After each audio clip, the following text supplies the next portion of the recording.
I don't know if you know or if you saw it, but the interview I did with TA, right, which we know is a Fat Joe's former ghostwriter and hype man. I didn't know that was your voice because it's only him. Right.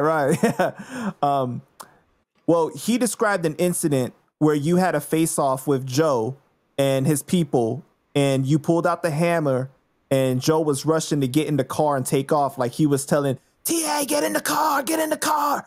Can you confirm that actually happened? I'm not finna confirm that just based on the details that you just described. All I'm gonna say is I haven't heard TA tell no lies. Okay, all right, got you. Oh my, right. Yeah, because people always say that he's lying and everything, so that's why they were saying. I'm very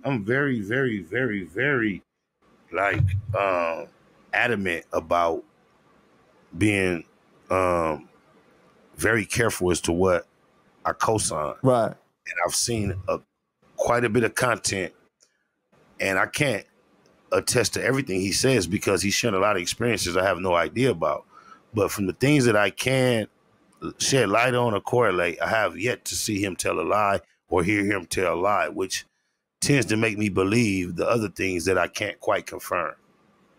Yeah, because the people in the comments were like, yo, we got to get at Spider-Loc. We got to hear him talk about this, his situation with it. Because I've watched so many of your lives, right? Like even when I interviewed Reggie Wright Jr., he was like, you watch too much of Spider-Loc stuff. Because he was... Why? I don't understand why Reggie would say something of that nature. I've never said, hey, everybody go tap in the bomb first. No, but he meant because like the stuff I was referring to, he was like, he knew it was like your channel. He was like, oh. You know what Reggie is in denial of?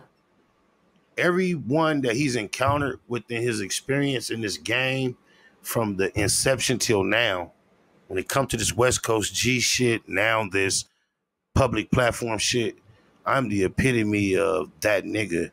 And he knows it, but he don't want to accept it. Like, he knows that. Like, this is all about the packaging, the marketing, the developing, and the presenting of talents, characteristics, and experiences. And he know when that's the criteria. He know what I mean. He know what I represent. So many do. I humbly acknowledge that before you. And if you want to poke holes in that, I need you to poke holes from that conversation standpoint. Break me down from there. You feel me? And Reggie know what that mean, but he's friendly with those that are a lot less than that. And it causes him to compromise his conclusional characters a lot. Yeah, because I've seen a lot of your lives, especially regarding TS, and I haven't heard you ever tell that story. You've told other stories, which we're going to get into, but I've never heard you tell that story. You'll notice my whole time on the internet, I don't tell many or any stories that very, very few, if any, that include weapons. That makes sense. That definitely makes sense. Hey, shout out to TA though, man. Talk your talk, my nigga. No hate. All love.